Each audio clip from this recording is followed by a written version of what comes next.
අයිබෝන් මචං මේ දවස්වල වෛරල් යන පොඩි කතාවක් තියෙනවා අද දවසේ පොලිසිය විසින් උසාවියට යම් දරුවෙක් ඉදිරිපත් කරලා මේ වෙනකොට පරිවාස බාහිරයට ලක් කරලා තියෙනවා ගම්පහ ප්‍රදේශයේ.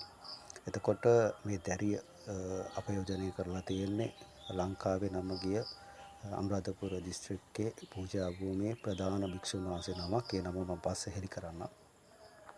සිද්ධිය මේ දැරිය දැනට අවුරුදු 2කට කලින් මේ කියන ජීවරධාරියා එහෙම නැත්නම් හාමුදුරුවෝ විසින් මහානායක හාමුදුරුවෝ නමක් විසින් මේ දැරිය පන්සලට ගෙන්නගෙන තියෙනෙත් උන්ගේ අම්මා ලව්වා. එතකොට අම්මා ලව්වා දරුවා ගෙන්නගෙන දරුවාට පළවෙනි වතාවේ දූෂණය කරාට පස්සේ දැරිය ලවාම ඒ පිට වුණු ලේ ආදී අපවිත්‍ර වුණ රෙදි යට ඇඳුම් දැරිය ලවාම වල දැමීමක් කරලා තියෙනවා. ඉතින් ඊට පස්සේ දිගින් දිගටම දවස් 3කට 4කට සැරයක් මේ දරුවා අම්මා ගෙනල්ලා පන්සලට පාර දීලා දවසක් විතර මේ මිනිහා තියාගෙන අපයෝජනය කරලා තියෙනවා. මේක දිගින් දිගටම සිද්ධ වෙලා තියෙනවා.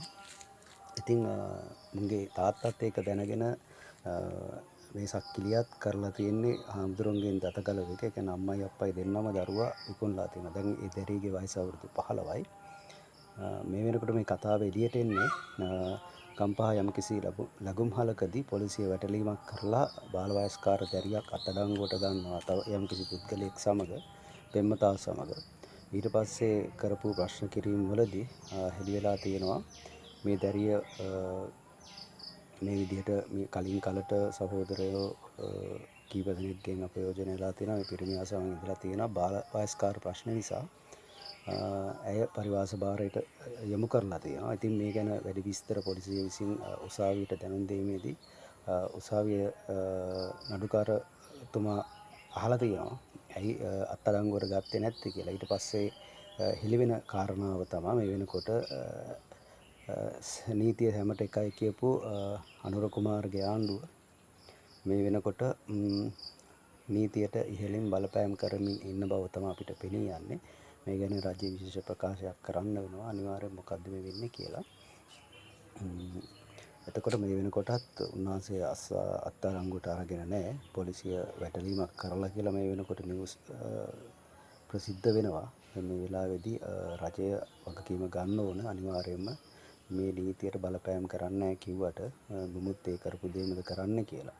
නමුත් චීවරය කියන්නේ සම්බුද්ධ ශාසනය සුද්ධ කරන්න නම් මේකේ ඉන්න මහා නායකද පොඩි නායකලද කියලා නෑ. මුන් ඉන්න කාලකන්ණි ටික ඔක්කොම එළියට අතුගාලම දාන්න ඕන.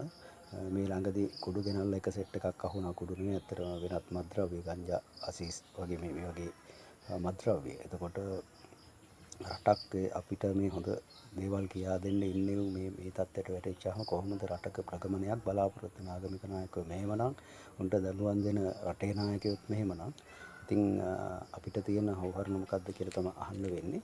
ඉතින් මොනවා නමුත් මේ සම්බන්ධයෙන් මේ දැරිය ඉන්පසුව විශේෂ මානසික වෛද්‍ය ප්‍රතිකාර වලට ලක් කරලා තියෙනවා.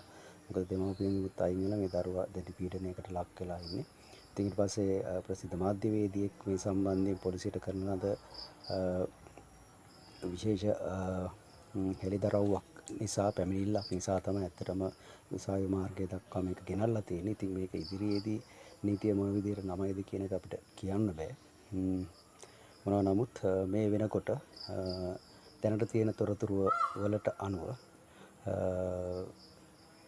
මේකේ සංශෝධන වලට යටත් කියන්නේ මේ වෙනකොට අපි හැමෝම දන්න අර සින්දු ලියපු පල්ලේගම හේමරත්න හාමුදුරුවෝ. හොඳටම වයස භික්ෂුවක්.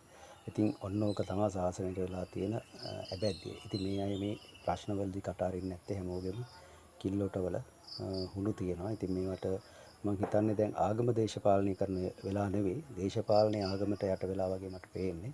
ඉතින් ওই දෙකම සුද්ධ කරන්න මිනිස්සු ඉස්සරහදී මේ ජාතියක් අවුරුදු ගාණක් රැකගත්ත මේ ශාසනය අපේ ඉතිහාසය සංස්කෘතිය සම්පූර්ණයෙන්ම දැන් කෙරවිලා නෂ්ටාවශේෂ වෙන්න බොහොම ළඟයි. ඉතින් ඒක හින්දා මිනිස්සුත් කරබන් ඉන්න කාලයක් තියෙනවා. මොකද මිනිස්සුන්ගේ ධන වේල කාලා මේ විදිහට වෙනවා නම් අපිට පුදුම සෝචනීයයි. ඉතින් මේ වගේ විනය රකින්න ත්‍රිකෝටික පාර සුද්ධ සීලය එහෙම නේද කියන්නේ. එහෙම රකින්න අයත් උපසම්පදාව නෙවෙයි ගණන් වස් කීයද කියලාවත් ගණන් හදන්න බැරි තරම් වැඩි වස් තියෙන හාමුදුරුවෝ.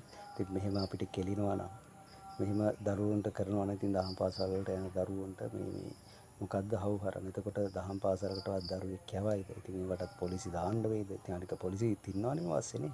ඔය ඉන්න හින්දා දැන් මෙයාගේම ගෝලෙක් තමයි ඔය මස් කපුවා මේ ළඟදී අත්අඩංගුවට ගත්තේ බිමස් එහෙමේ තිබිලා. ඒකෙත් කිව්වේ හාමුදුරන්ට යන්න කියලා. ඉතින් හරිනේ නාරි මාංශ කන එවුන්ට මේක උන්ට ඕනම නම් ඉන්නවනේ. නාකි පඩංගු ගෑනුනේ. එහෙම එවුන් ඉන්නවනේ අනුරාධපුර කියන්නේ ඕන තරම් වෛශ්‍යාව ඉන්න නගරයක්නේ. උන්ට එහෙම අමාරුවක්ම තියෙන එහෙම හරි කරන එක සුදුසු දෙයක් නොවුනත් මේ වගේ බාල වයස්කාර දරුවා තැරියක් ඒගේ කන්‍යා භාවය නැති කරලා ඉතින් දිගින් දිගටම අපයෝජනය කළ සල්ලි වලට මොනතරම් අශිෂ්ට ජාතියක්ද මේවා ජාත්‍යන්තරය යන කොහොමද අපේ දරුවෙක් පාරේ යවන්නේ සමාජයට දෙන්නේ. ඉතින් මේ හිතන්න කාලේ ඉතින් මිනිස්සු දැන් නැගිටින්න ඕන මේ ආණ්ඩුව වලට විරුද්ධව විතරක් නෙවෙයි මේ ශාසනයත් බේරගන්න. මොකද අපි බේරගත්තේ කැප කරගත්තේ අපි මිනිස්සුම තමයි කන්න බොන්න දීලා. ඉතින් ඒගොල්ලන්ගේ සීමාව පයින්නකොට කටවහන් ඉඳලා බිස්නස් කරලා අන්න ඒක තමයි පූජනීය වත්තේ උඩට ගියාම ඕන දෙක බුදුහාමුදුරු කියලා තියෙනවා. කෙනෙකුට ප්‍රශංසාව සමාජ සැලකිල්ල සත්කාර වැඩි වෙනකොට උන්ගේ තියෙන සියල්ල පිරිහිනවා කියලා. ඉතින් ඒ පිරිහීම තමයි අපි මේ දකින්නේ. ඉතින් සෝචනීය කාරණාවක්. ඉතින් අපි බලන් ඉමු කොහොමද මාලිමාවේ නීතිය කියලා. අපිත් මේ මාලිමාව ගේන්න දරදී අදපු මිනිස්සු. නමුත් අනුර කුමාරත් මේක කරනවා නම් ඉතින් ආය මෙතෙන් එහාට අපිට මේ රටේ තව දෙයක් බලාපොරොත්තු වෙන්න බෑ. නමුත් ඉතින් මිනිස්සු විකල්පයක් හොයාගයි. මේ හිටපු එකෙක්වත් පරණ එවුන් නෙවෙයි. නමුත් අලුත් තරුණ පොරක් නැගිටයයි. ඉතින් අපි මේ මිනිස්සුන්ට උදව් කරනවා මිසක් මෙතනින් ඉදිරියට නම් මේගොල්ලොත් මෙහෙම නම් අපි ඊළඟ අවුරුදු 5 යනකොට මේ අවුරුදු ටික ගෙවෙනකොට රටේ වෙනමම ප්‍රගතිශීලී ජනතාවක් එයි. වම දකුණ ඔය රෙද්දවල් වැඩක් නැහැ. එක ඒ වගේ මේ වගේ අයිඩියොලොජි බදාගෙන නෙවෙයි. නමුත් රටකට ඕන විදිහක් තියෙනවා. ලෝකේ යන විදිහක් තියෙනවා. ඉතින් මේ යන ලෝකෙත් එක්ක තමයි අපි මේ ගමන යන්න ඕන. ඉතින් අපිට පරම්පරාව ඉදිරියට දෙන්න තියෙන මේ වගේ විනාශ භංග වුණ රටක් නම් ඒ පරම්පරාවත් භාගයට භාගයක් මත්ද්‍රව්‍ය වලින් කෙලවිලා නම් එතනින් එහාට අපිට කතා කරන්න රටක් ගැන මං හිතන්නේ. ඒක හින්දා මිනිස්සුන්ට දැන් ඇස්සරලා මේ රටේ වෙන දේවල් වලට බලපෑම් කරන්න කාලේ හරි කියලා හිතන්නේ. හරි එහෙමනම් අපි මේ නිවුස් අප්ඩේට් එකක් ආයි හම්බෙමු.